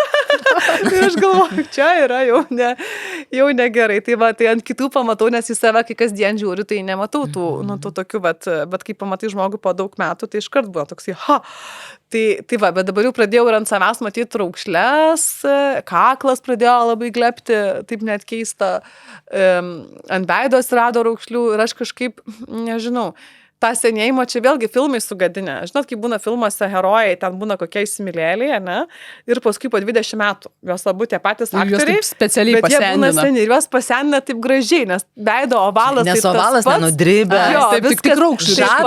Jo, ir būna raukšlyčių čia padėta. Pražylė. Čia, jo, ir taip jie gražiai ten pasenė, po 20 metų, tai kažkaip aš kažkodėl neįsivaizduoju, kad aš netapsiu savo močiutę, bet tapsiu va tą kino heroję. Aš tai dažnai kaip girdžiu, nes aš savo irgi buvau įsitikinus, kad kaip faina bus vyresnė, nes bruožai bus tie patys, veido valas bus tas pats, ką ten kelios raukšlelės, ir kas jau čia tokio, nieks daugiau nepasikeis. Ir supranti, kad po to raukšlių neatsiranda, bet tas veidas kažkaip ta gravitacija tave traukia, taip, randasi kažkokie buldogo tenai, žandukai ir kaip ten jie vadinasi, ir galvoju, palauk, aš turėjau būti kitaip, aš turėjau kažkaip amžėti visai ne pagal mano scenarių. Tai grinai, va toks ir jausmas, kad tas veidas smunka, o nesiraukšlėja, kaip įkelti viršų reikia. Tai susileidau botokso. O kur susileidai? Nes mes vis dar ne, bet jau mes planuosim. Jau. Ką mes norim pasidaryti? Už tai mes galime atvirai labai gerai atrodo, aš dabar visų kaktas žiūriu. Ai, tai labai gerai. Aš tai susileidau va čia, nes pas mane atsirado pykčio raukšlė. Bet tai išsitiesina, nes aš čia būtent ir norėčiau. Jo, ištiesinu, bent jau man atrodo, kad nėra. Lygiai labai gerai. Tai aš net šitų netiesinau dar, tik ištiesinau šitą raukšlę, tai man suleido va čia va, ir jisai gal padarė iki čia. Bet, žodžiu, tik tai šitą raukšlę. Bet leidai Havajuose. Ištiesint, jo. Tai netokie jau jie ten yra. O koks jausmas? Gali pasakyti, koks tai yra kažkaip... Šiaip tai žiauriai bijo botokso, tai galvoju, pirmiausia, tai galvoju niekada. Ir jau čia, kur jos susileido botokso, tai buvo atskira moterų dar vienas niekada. Žiauriai džedžinau. O, šitas geras niekada. Galvoju, tos, tai čia botoksinės, nes šiagi toksiną leisti savo į kūną, kad atrodyt gražiai, my god, ta prasme. Bet labai lengva džedžint, kol nebūna tau raukšlės ten tos, ar kažkokio tai smukimo, ar ko. Tai man atrodo, čia vėl ta jaunystė. Tai kol jauna, tai tada gali sakyti, kad aš tai nesidarysiu nieko. Nes man nenutiks, supras, kad atrodo. Kai nutinka jau svarstyti variantą. Moterį į kūną senos, tada pažiūrėt. Dar man atrodo, kad yra skaudžiau sensta turbūt gražiom pagal tuos standartus. Nes kai kurios moteris gal, kadangi niekada savivertės nesėjo su išvaizda, tai savivertė šiaip metams bėgant stiprėja. Tokia atsiranda ramybė, išmintis ir kadangi jinai niekada nebuvo dėta ant išvaizdos, tai metams bėgant tik lengviau. O pavyzdžiui, aš kai buvau jauna, tai atsimenu, įeidavau į kokią nors viešą vietą ir atsisukdavo vyrai. Ir man tas labai patiko. Ir aš tada per tą, tai buvo mano valiuta. Visokios lengvatos, tiesiog bendravime, abi turbūt irgi žinot, nes gražios moteris. Tai tikrai nemelokit, kad nesat jautusios šitų bairių jaunystėje. Aš pasakysiu nuoširdžiai, kažkada net norėjau temą daryti, ar po 40 dar gaunam tiek pat šitų komplimentų ir tiek pat dėmesio ir tų tų žvilgsnių praeinant, kaip anksčiau būdavo, nes, taip, aš nenoriu čia kažkaip irgi arogantiškai nuskambėti, bet kokiam gerai ten, kurį laiką gal buvau kažkaip atpažįstamas labiau žmogus, bet aš pasitikrindavau užsienį. Čia tokia dabar visiškai, žinai, kaip čia pasakyti, narcizas kažkoks manie tegu kalba, bet būsim atviros. Aš visą laiką pasitikrindavau užsienyje, supranti, nes ten manęs nieks nepažįsta ir ten mane jo visą laiką galėdavau įvertinti. Tai aš girdžiu tave, ką tu kalbi. Ir kažkas yra pasakęs, gal koks tas pats Oskaras Vaildas, kad tikrai gražios moterys sensta sunkiau. Taip. Skaudžiau. Tai aš kurį laiką maniau, kad, kaip, ne tik kad problema, bet kai turiu vaikų, tai jeigu kažkur einu su vaikais, tai tiesiog vyram tapau nematoma, tada kai pradėjau turėti vaikų, nes tada jau aš esu kito vyro problema. Tiesiog. Bet kokia neteisybė, pažiūrėk, dabar problemiukais. Įdėk vyrui, vaiką ir jis tampa matomas, o čia priešingo žaidimo taisyklė. Koks fainas tėtis. Taip, tai aš, pavyzdžiui, jeigu pastebėjau, kad jeigu eidavau su vaikais, tai tiesiog tampu, kažkokia tai tokia... Kažkieno kita problema. Judantis objektas. Kito vyro problema, kuriai padės, jeigu ten reikės kažką pakelt, bet šiaip tai aš esu aseksuali ir tokia nematoma. Bet tai yra ir pagarba motinai, kas gal nėra būtinai blogai, ar ne? Čia kalbu apie JAV, nes aš tenai visą laiką būnu. O, pavyzdžiui, kai išeidavau viena, tai būdavo ten vyrai ten pakalbindavo, ten vis tiek jauti tą polariškumą, tą tokį. O, pavyzdžiui, dabar kur nors įeinu ir matau, gal dar vizualiai aš dar įtelpu į tą gražios moters, tai vyrai pažiūri, bet taip ir ten reikia sekundžių įvertinti tam biologiniam patrauklumui. Tai man nereikia, kad aš tiem vyram patikčiau, aš noriu patikti savo vyrui ir savo.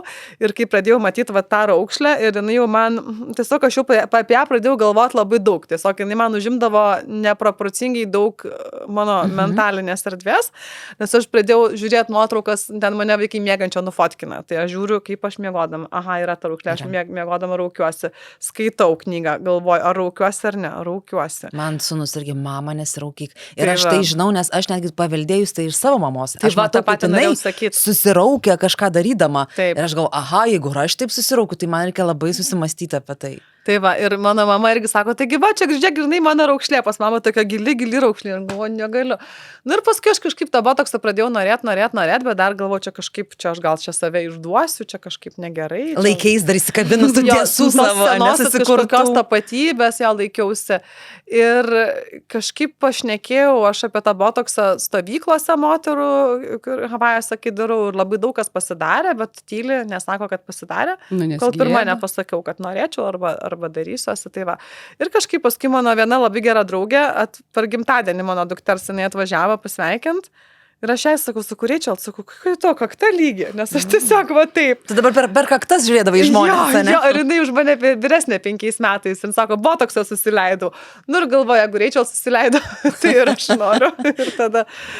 Tai mums tada, jeigu Vaiva susileido ir dar jaunesnė, tai mes galim irgi. Bet labai džiaugiuosi, visiškai nenoriu agituoti, nes tai gali būti šalutinių poveikių visokių, tai jeigu kas nors darysis, tai būtinai pas medicininį išsilavinimą turintį žmogų, o ne pas kokią šiaip Mes esam, žinai, Radzevičių gydytoją kalbinę, tai kažkaip po jo pokalbio interviu tai iš vis labai nekyla noro kažkur ieškoti ten, žinai, pakampiuose. Tai aš jau pas gydytoją, jis yra pediatras, anesteziologas, ir jisai pradėjo leisti botoksą vien dėl to, kad jo žmona norėjo botokso, ir jisai kaip medikas labai bijojo, kam nors leisti ją įleisti, tai jisai pats pradėjo mokytis ir tos ryties ir perėmė tą, ir jisai tokį turi kaip sidekick, tokį pašalinį verslą, nors jisai ir toliau yra gydytojas, bet dar jisai kartais Bet kai anesteziologas, tai supranta to dūrio esmę ir tą visą vietą, žinai, čia toks labai turi backgroundą gerą. Jaučiausi, tai jis ten suleido man per 15 minučių ir nieko po to nebuvo, kad negalėčiau daryti, aš ten kitą dieną jau ir į masažą, ir į baseiną, ir man nebuvo jokio šalutinio poveikio, ir per kokią iš karto tai jokio jausmo nebuvo. Tas jausmas atsiranda nuo botokso po kokių 5 dienų, staiga surakino kaktą, ir tada buvo labai keista, nes... Aš toks perinamas laikotarpis kažkoks? Jo, nes kažkaip ten 5 dienas jisai neveikia, paskui nervui, sustabdo tą nervo signalą į raumenį. Tiesiog. Ir tada, kai surakino, tai tada buvo labai keista, nes pajutau, kad neturiu kaktos. Ir tada, kai kažką aš šnekėjau, pradėjo nosis į viršų kilti.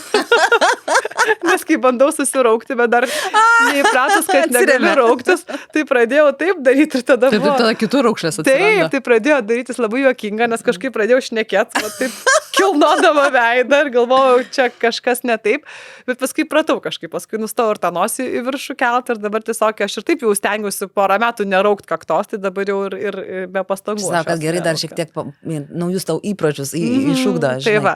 Ir paskui, pavyzdžiui, vyras kažkokią ten žinutę rodo ir sakau, sakau, brangusis, aš negaliu susiraukti, bet aš išreiškiu didelį pasipiktinimą. Reik lentelę, žinai, turėt pakelti. Negaliu parodyti jo to. Veidelis piktas, liūdės. Tai va, irgi juokiamės su vyru, nes jisai man rodo, aš negaliu susiraukti, tiesiog, tik tai išsižiot galiu. Tai mūsų podcasto draugai, visi gurmanai, kurie mums lietuvaičiams veža aukščiausios kokybės alyvuogių aliejų tiesiai iš Graikijos turi žinių. Nes gera žinia ta, kad jie jau gavo šviežio derliaus alyvuogių aliejų. Tai visas alyvuogių aliejus, kurį rasit pas visus gurmanus, yra jau šviežio derliaus. Sodrus, pilnas polifenolių, aromatingas, tiesiog... Šitaip iškart matau, kaip salotas perku, žinai, pjausiu dideliais gabalais pomidorus ir pilu tą aliejų. Ir kas yra įdomu, kad šiandien mes norime pristatyti olivį. Tai yra toks švelnesnio, bet sodraus skonio aliejus ir jis yra rekomenduojamas tiems, kuriems kartais būna aliejus gal tarsi per aitrus, tokio švelnesnių receptorių turėtojams. Tai olivi yra ypač tyras alyvuogių aliejus iš Kalamatos regiono alyvmedžių, kurie auga Viduržemio jūros pakrantėje. Kame reikalas su tuo, kad prie jūros auga? Tai prie jūros žemesnėje vietoje augančios alyvuogės pasirodo pasižymi švelnesniu skoniu negu tos, kurios auga kalnuose. Dėl to šitas olivi alyvuogių aliejus ir yra to švelnesnio skonio. Tas brizas nuo jūros, žinai, kaip pučia toks švelnus vėjelis. Kas yra labai svarbu, kad mūsų podcasto žiūrovėms visi gurmanai suteikia 10% nuolaidą su kodu SMK10 elektroninėje parduotuvėje visigurmanai.lt. Būtinai naudokitės progą, nes yra taip su šito aliejum. Kai paragauji, viskas, nebegali grįžti prie kitų. Tikrai labai skanus. Gerai, botoksas vienas dalykas, o plastinė chirurgija? Turbūt, kad daryčiausi, bet irgi, aš tik tai irgi nematau prasmės skubėti, man atrodo, reikia iki paskutinio laukti, nes galima, kai jis leidžiasi, yragi baby botox, kur 25 metų leidžiasi. Skaičiau neseniai. Dabar madoj labai. Tai reikia... O, atsiprašau, kur jos leidžiasi? Visur, tiesiog, kad nebūtų raukšlių. Labai jaunos, 20 kelių metų, bet labai, kaip suprantu, dozės labai nedidelės. Dėl to ir vadinasi baby botox. Ai, aš manau, kad baby vos ne kaip prie amžiaus jau čia žinai. Ne. Ai, baby, kad mažutė dozė. Jaunos merginos leidžiasi botoksą nuo 20 kelių metų, tiesiog, kad kaip prevencija, kas man atrodo yra. Ta prasme, man kiek metų aš susileidau ir dingo ta raukšlė. Bet čia nėra prevencija, čia visai netaip veikia. Tai va, tai kad, tai toksai, tai sakau, tai aš ir su tom plastiniam operacijom tikrai neskubu kitais metais ar dar kitais, bet man atrodo, kai mano veidas jau visai nusmuks, aš gal jį ir patempsiu į viršų. Ai, tu galvoji iškart apie patempimą, nes aš, pavyzdžiui, sakau, apie tai mes kalbėjom, kad man vis tiek anksčiau ir vėliau, aš vis tiek prieisiu prie tų savo vokų, kuriuos aš esu įgimtus tokius turiu, ir apatinius, ir tokie viršutiniai mano tokie dideli, bet sunkus.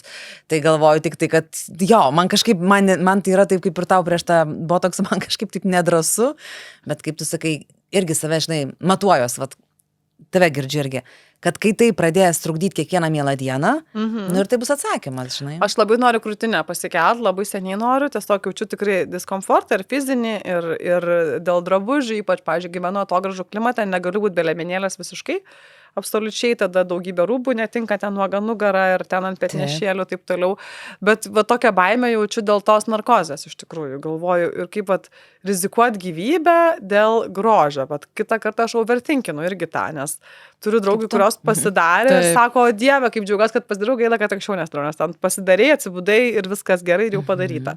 O aš kažkaip viskas man turi turėti kažkokią tai filosofinę prasmę, esmę, ten kaip, galvoju, jeigu, pavyzdžiui, mirčiau per operaciją, tai kaip vaikam, mama papuskėlės ir numirė dėl to, kad kažkokia tuštybė.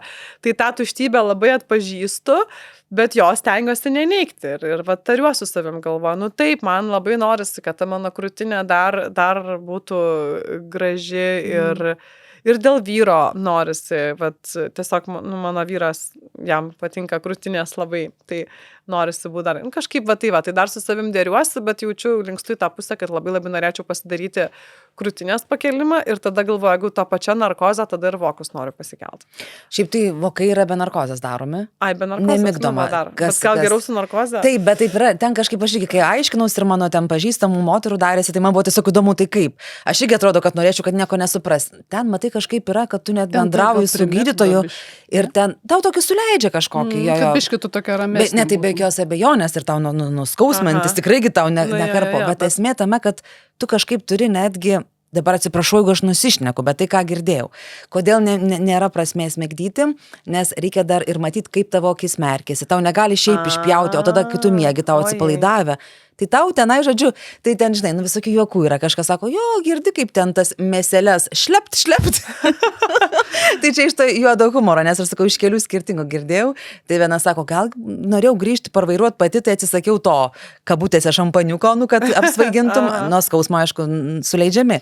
Bet sako, bet geriau būtų suleidę. Tai va, bet kad, žodžiu, jeigu nemigdom, nes kažkaip yra, specifika pati reikalinga, akis, kad kažkaip būtų budri ta zona. Aš taip pat supratau. Man darė tą sinuso pakelimą, tai aš be jokių raminamųjų vaistų, tai aš irgi sakau, gydytojai, kalbinkit mane, nes tiesiog ten tie garsai, tas viską baisu. O čia irgi gal su amžiumi yra, kad praeiname tų visokių ir medicininių procedūrų ir visko, ir paskui tampa kiti dalykai mažiau baisus. Man po gimdymo, aš supratau, kad daug kas tapo paprasčiau. Gal ne faina, nemalonu, bet... Taip. Ta ir motinystė, ir, pavyzdžiui, manęs kolonoskopija laukia kovo mėnesį, toks irgi dalykas, kur daro irgi šiaip jau su primigdymo narkozė, bet, pavyzdžiui, kai mamo 25 metai vien pasakyti kolonoskopiją, o Jėzau Marija, ten dabar gėda, dabar jau mes tyrimų nebebijom, nes jau, kaip sakant, geriau tik padarykit, jeigu reikia suraskit, kad gyventi ilgiau sveikiau. Tai, bet aš matau, tom jaunom merginom, jom dar kažkokie kūniški skysčiai ar problemos. Aš kaip buvau jauna, aš labiausiai bijojau nėštumo, nes, taigi reiks gimdyti, tai reiks ten išsisėti. Atrodo, kaip apskritai ta žmonija dauginasi, kaip čia mes supranti, mūsų daugėja, taigi reikia kojas išskies, nesąmonę gyvenime negimdysiu. Tai va, aš atsimenu, Anytai sakiau, kai laukiusi pirmą vaiką, sakiau, tai nežinau, tai vyras mano bus, o tai jeigu ten aš apsisisiosiu ar apsikakosiu, tai kaip čia dabar taip ir mano Anyta, taip atsimenu, vaikelį, vis gyvenime visko būna ir aš galvoju, man atrodė dar toks, kažkaip su metais toks atsiranda patogumas tame, nežinau, visame kame, kad nebėra to teisimo žmogaus dėl daug ko, nes visko tikrai būna. Tai dar dabar, neseniai skaičiau knygą Nešvari švaros istorija ir mane ir sukrėtė ir buvo taip įdomu, ten, pavyzdžiui, ne taip ir seniai, dabar tik bijau vėl pameluoti, ten 16-17 amžiuje anglų lordai tuštindavosi prie stalo. Tiesiog jie tenai po vakarienės, damos eidavo į kitą kambarį, o jie... Bent jau išeidavo, ar ne? Jo, damos išeidavo į kitą kambarį, o jie, kad nenutrauktų pokalbio prie stalo, grinai ten kažkokį žaidimą kortų žaisdami ir rūkydami, jie tiesiog tuštindavosi pilnai ten tuos naktipuodžius, šikpuodžius, sakoma, ir tiesiog sėdėdavo ir kalbėdavosi ir tai buvo normalu. Ir, o kaip senovės Romai, tos bakanalijos, kur išsivemdavo, kad toliau valgytų, tai irgi ten neįdavo kažkur labai toli. Taip, bliūda šalia prie stalo. Bet po to aš galvoju, kad viskas yra tiesiog kultūriniai konstruktai. Ir kas mums dabar atrodo gėdinga, kažkurio laikotarpiu nebuvo gėdinga, kas dabar normalu, gal po 100 metų bus labai gėdinga, ten gal apskritai kada nors vaikus žindys aparatai, kokie ir žindimas bus kažkoks tai labai ten senovinis dalykas. Ir iš tikrųjų čia ne tik tokiuose erose, ne epochos, bet ir kaip sakai kultūriniai, žinai, kažkokie sluoksniai. Tai aš atsimenu, gal ir tu Indijoje esi buvusi, tai kokį šantaramą gal skaičius, neskaičius. Taip. Tai kur irgi buvo ten, žodžiu, jis Australas, ar ne, tas žmogus, kai jau ten jį pripažino kaip jau savą ir norėdami parodyti, kaip jie jį gerbė, jie nulėkė žiūrėti, kaip jis tuštinasi į vandenyną ir sako, viešpatie, jie visi mane žiūri, man yra šokas, o jie man taip reiškia savo didžiulę pagarbą. Taip. Susižavėjimas, žinai. Taip, tai viskas labai, sakau, taip yra kontekstualu ir tada kažkaip pamačius tą didesnį platesnį ir istorinį ir kultūrinį kontekstą, tada nebesureikšminu tų dalykų tiesiog, kur ten 20 kelių aš būčiau ten pergyvenus, ar ten gėdijusis, ar ten kažko, dabar atrodo, Klausyk, pakalbėjom apie plastinės, tai čia vis tiek reikia jau chirurgo, kaip sakant, čia pats nepasidarysi, bet ar yra dalykų, kuriuos pati, būtent po 40 pradėjai daryti, nežinau, kad jaustis geriau, sveikiau ir taip toliau. Dėl išvaizdos, ar ne? Taip, čia gali būti, žinai, ir mityba, ir sportas, bet ir gal, pavyzdžiui, kaip aš juodų drabužių nebesirengiu, o šaltuvą sėdi ir tau Ne, čia yra puikiai tamsiai atrodo. mėlyna, čia yra didžiulis Čia skirtumas. gal juo, nežinau, kokia čia Ne? spalva. Man Juoda. atrodo, aš kažkaip įvardinau kaip tamsiai mėlyna ir kodėl prisiminiau, kad kažkokius energijos, žinai, tos knygos, prancūzų ten tipo elegancijos patarimai, tos juokingos. Aha. Bet man visai, atsimenu, kažkaip įstrigė yra dar labai seniai, dar visai jauna skaičiau, kad po tam tikro amžiaus prancūzės vengia tarsi juodos spalvos, nežinau, kiek tai Tai va, yra aš mitas, prancūzė. kiek ne mitas, bet jos mėgsta tamsius tonus. Tai ką jos daro? Jos tada renkasi tamsiai mėlyną, bordo, tamsiai vyno, tamsiai šokoladą, žodžiu, viskas Apeit tamsu, bet neperžengiant juodos ribos. Tai aš kažkaip tai tarsi pasižiūrėjau, nes tavo... Čia lik juoda, bet aš nežinau. Bet tavo apatinis drabužis juodas, o šitas aš sakyčiau, Gal kad tada mėlynas. aš neturiu ką apsirengti, aš apsirengiau, ką radau šilčiausio, kas dar taip atrodo visai nieko. Ne, puikiai atrodo, bet jo, Ačiū. Kristina tikrai juodos visiškai vengia. Tai va, o tu po 40 kažką pakeitei? Galvoju. Pradėjau sausio šukavimą daryti. Iš tikrųjų, tai va, ką pakeičiau. Pasisamdžiau naturopatę, nes turėjau sveikatos problemų labai didelių ir niekaip net kasiau galų, kas negerai. Nes čia va pernai 39, tai sirgau chroniškų sinusitų, dermatitų, rožinę, 2 kartus bronchitų, mažakraujystę. Per vienus metus? Tiesiog, per, Oho. nu, vat, vienas po kito, vieną savaitę, viena diagnozė, kitą savaitę, kita diagnozė, dabar net visų neatsimenu.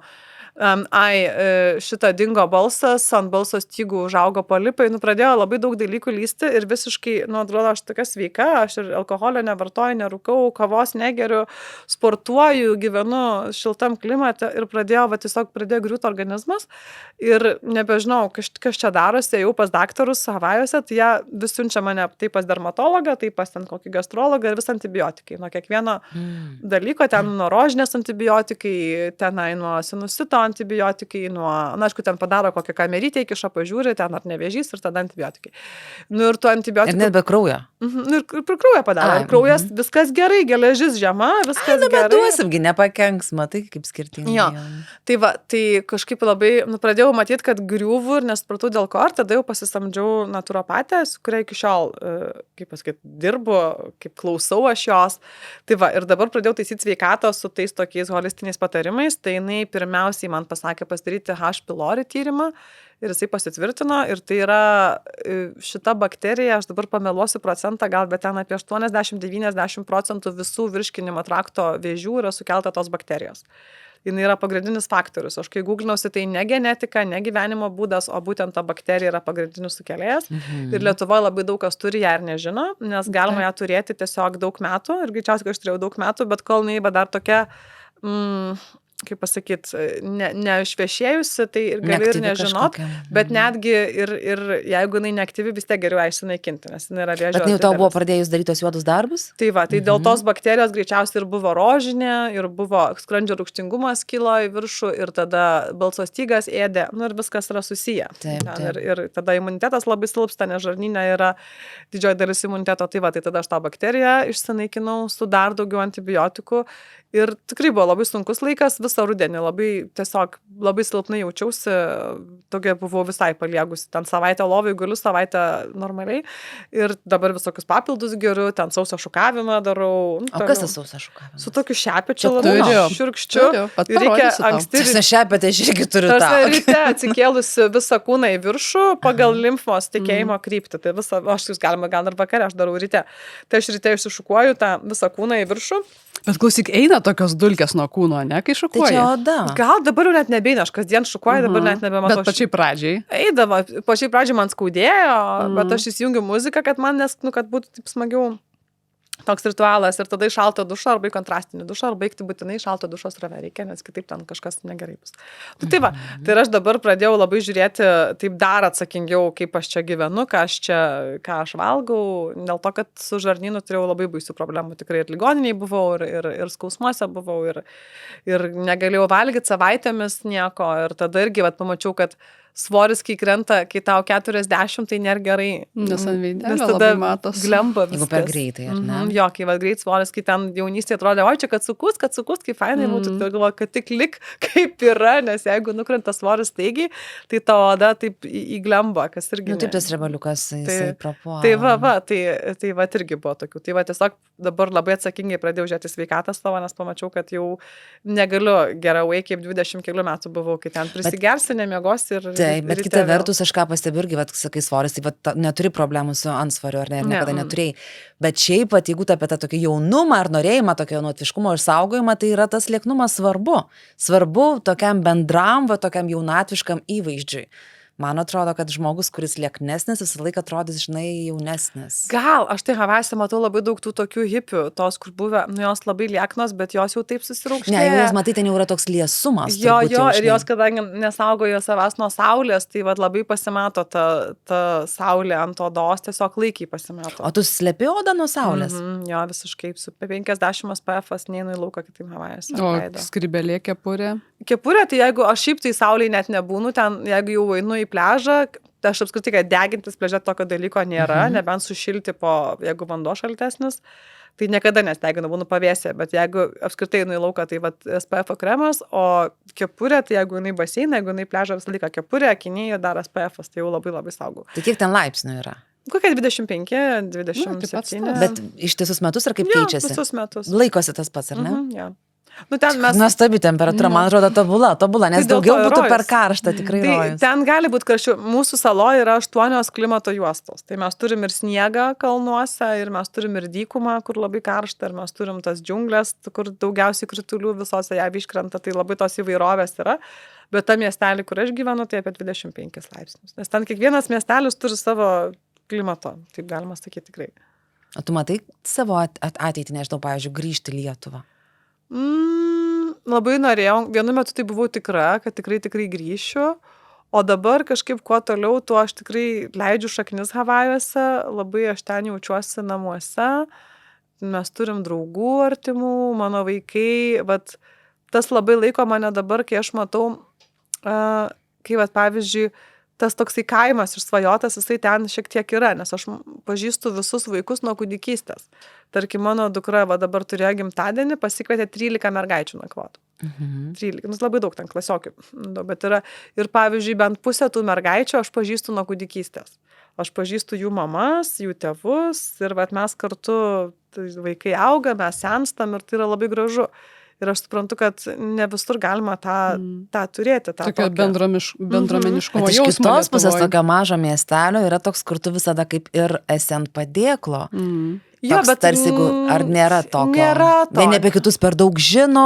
Žino mes vieni, bet kažkaip ten tų skandalų nėra, ten to lyginimosi nėra, tas statusas nėra svarbus, bent jau tam burbulė, kur aš esu. Gal yra tų turtingų žmonių, kurie tenai, nežinau, kažkaip kitaip elgiasi ar ką, bet šiaip Havajai ir atogrąžos labai diktuoja tą tokį atsipalaidavimą, tai kad tikrai yra ir milijonierių vaikai, ir yra žmonių, kurie labai skurdžiai gyvena vaikai, ir jie tos pačius gimtadienius eina ir tenai būna, ir to kažkaip, nu, vat nėra to tokio skirtumo, kad kaip aš daug labiau jaudinuosi, kaip aš Lietuvoj atrodo ir ką pagalvo žmonės, ir tai gal net nesijaudinu, bet suprantu iš pastabų, kad turėčiau jaudintis, kas irgi yra. Nu, pavyzdžiui, dėl šitų batų man sako, nu negalima į soksais, reikia persijaut. Nu neturiu aš kitų batų. Nu, tai ir dabar man... O kas tu, pavyzdžiui, paaiškina? Instagram'e moteris. Nu kas, kur daugiau? Kad reikia atsinešti batelius ir persijauti. Galblema, man kažkokiai tarboj batus nešiotis, gal, nu nesąmonė yra, bet aš suprantu, kad kitos taip daro ir turbūt džedžins mane. Nu tai vat tokių yra. Bet tu savo iš Kauno prosenelės metoniško auklėjimo turi atsiminti tuos dalykus. Damutė, jeigu eina į teatrą, atsineša batelius ir persiauna. Kažką gal anksčiau ir persiaudau, bet dabar kažkaip pamiršau. Man dabar, vat, kad aš Havajose apskritai batų. Na, aš aišku juokauju, aš to nemokau tavęs. Tas būdavo tas jo, bet kažkaip aš noriu tikėti, kad aš dar turiu tos inteligencijos lašelį likusi iš prosenelės, bet jisai kitose vietose yra, man atrodo. Tai va. O pas mus kažkaip, nu, to lyginimuose, nu, bent jau aš nejaučiu, gal aš vėl labai naivi, bet ne, aš gal apie savo draugės, ne, nu, bet mūsų burbulė, mūsų rate, niekas tik, pas mus mašinos, belenko, kad kažkaip, bet tas labai yra smagu, kad pavyzdžiui, visai nėra to blink to tokio Havajuose, mada net. Ne Los Andželas. Mes turim madą, bet yra salos mada ir tokia labai autentiška, labai kitokia, nu ten tik visai kitokia. Tai ką jūs ten dėvit? Ant rūbų daug drabužių išleidžia, pavyzdžiui, havajietės ant rūbų, nu ką žinau, išleidžiu, bet nu kas yra daug. Nu kokį nors ten kostiumėlį už 200 nu, nusipirkau, tai jau čia man daug yra.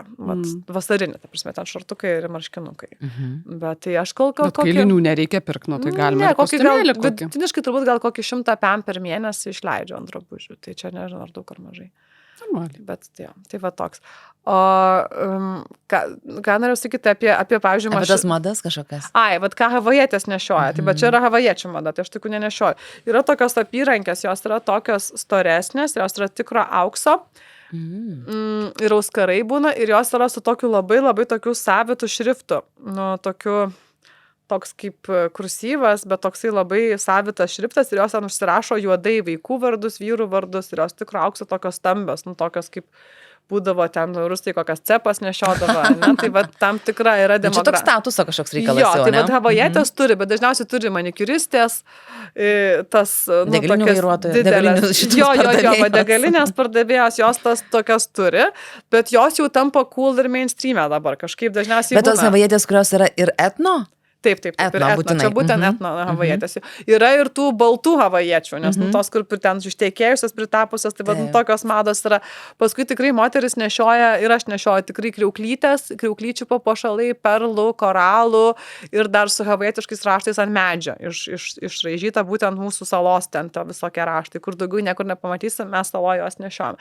Tai kažkaip va, tas salos dalykas yra, bet kad ten būtų kažkokia, tai nežinau, va, kad, pavyzdžiui, kas nors iš mūsų draugų turėtų gerą mašiną, ar ten kažkaip tai kalbėtume ten kieno geresnė, kito brangesnė, nu, nėra to buvę. Rankinė, čia Lietuvoje yra didžiulis statusas rankinė. O kam net ir investicija. Terbos, tokios medžiaginės terbos į pležą. Iš nendrių. Pintos, visokių jo yra, tai dažniausiai aš galvoju, ar kokią nors turiu vieną draugę tokią fancy labai, bet aš galvoju, jos rankinuko, tai nepasakyčiau, koksai niekada net nemačiau jos rankinuko. O tai kam havajiečiai negaili pinigų ir kam tau negaila pinigų? Šiaip tai Havajuose labai brangu viskas, tai mes gailiam viskam, bet viskas daug kainuoja. Aš galvoju, tai turbūt labai priklauso ten irgi tų socialinių. Maistas tiesiog. Nes atvežimas, transportavimas brangus. Taip, pas mus viskas į salą įvežama, visas maistas, darbo jėga labai brangi. Čia kaip Madeirai panašiai. Taip, tai aš galvoju, kam, nežinau, banglentės ten jie perkasi. Havajuose labai daug yra subkultūrų. Apskritai Havajuose nėra vienos monokultūros jokios, kadangi istoriškai Havajai, jie formavosi, havajiečiai išmirė masiškai po kontakto su vakarais dėl vėjaraupių, gripo ir raupų. Ten liko jų apie, nepameluosiu, gal 50 000 visos populiacijos po kontakto su vakarais, po kelių dešimtmečių. Tai tada buvo įvežti kinai į plantacijas dirbti, japonai, korėjiečiai, filipiniečiai, portugalai, šiek tiek rusų, paskui vėliau atsirado meksikiečiai, baltieji amerikiečiai ir mes turim pirmosius klimato migrantus mikroneziečius, nes jų Mikronezijos salos skęsta dėl kylančio jūros lygio ir jie masiškai perkeliami į Havajus, kadangi savo laiku JAV ten darė karinius eksperimentus jų salose. Nu, čia žodžiu labai persipinę. Tai nėra jokios etninės daugumos Havajuose. Tiesiog nėra. Visi esame mažumos. Jeigu žiūrint taip labai globaliau, tai 70% yra azijiečiai. Bet vėl, nu, jie skirtingose tuose burbuluose yra, nes tarkim ten, kur yra filipiniečiai ir japonai, jie nesitapatina, kad taip. Mes tas pats, nors mums tai jie azijiečiai, ar ne, tai va taip žiūrėjau. Ne, jiems yra kaip įžeidimas. Tai, nu, ne įžeidimas, bet tiesiog jie yra kita tauta, kita kultūra. Tai va, tai tas ir gyvenimas, taip kokiam burbulė aš gyvenu ir kokiam burbulė gyvena kiti labai skiriasi. Dėl to nėra to tokio homogeniškumo ir gal ir to dalyginimosi nėra, nes, nu, tiesiog matau, kad ten bus iš labai skirtingos kažkokios aplinkos, ten kažkokia huloje ar ten vyro darbe žmonės ir kažkaip viskas taip labai toks priėmimas yra. O ką tau dirba vyras? Mano vyras turi restoraną savo. Tai va, tai mes kažkaip taip ir labai laisvai, labai ramiai tenai viskas. Taip. Kai tu pasakoji, tai žinai, man skamba, tai aš jos net kartos tos melodijos, bet žinai, kur ten tos, kurias, žinai, šoka su tais ir man tas, sijonėliais. nežinau, man šiaip Havajai tai toksai svajonių kraštas, žinai, kur norėčiau nuvykti, tiesiog ir dėl tų ugnikalnių, dėl to, va, tu sakai, kad viskas yra toj saloj, viskas, kas gali būti, žinai. Bet jie ugnikalniai kartais dabar ugnikalnis paduoda dulkių. Dabar žiūrėjau video iš Instagramo. Bet šiaip tas, nu, kažkas tokio stebuklingo, kiek aišku, ten kokiuose filmuose yra tekę matyti, tai tikrai gyveni išskirtinėje vietoje. Tai ačiū tau labai, Vaiva, labai smagų. Tu sakai, kad iš Havajų, kiek reikia tarp kitko atskristi iki tos Lietuvos? Porą dienų. Dieve mano. Tai tu... Su kiek persėdimų? 3. Visą laiką 3. Mažiausiai. Mažiausiai. Žinok, visiškai tas skrydis tavęs nepalietęs, atrodai tikrai puikiai ir žodžiu, linkim to pačių fainiausių, pačių smagiausių dalykų ir turbūt vėlgi už tą autentiškumą, žinai. Būk tu kokia tu nori, o ten tų komentuojančių visą laiką irgi jų bus. Tai jam irgi laisvė būti, žinai, egzistuoti, tai visi žodžiu, kad tilptume. Ir turim tau dovanų, kadangi tu sakai, esi va tokia ir nežinau, rūpinės turbūt savimi gal ir kažkokius papildus, tai mūsų yra rėmėjas grožio ir sveikatos papildai, patys įvairiausi, visi sveiki, tai sudėjom tau tokį lauknešėlį, rasi ten ir grožio kaukių, ir ten, žodžiu, ir papildų sveikatai, tikiuosi, patiks. Pasaka, ačiū labai. Tai ačiū tau labai, kad tu atvykai ir tiesiog, žinok, sėkmės. Aš šiaip, žinai, kaip toks žmogus irgi rašantis tas knygas, aišku, tu daugiau parašysi, tai tiesiog, kad nenumuštų noro tolimesnėms knygoms, tas visas sukeltas dabar furoras dėl tavo paskutinės knygos Mama namuose. Ačiū tau. Gerai, ačiū labai, kad pakvietėt už klausimus. Dėkui.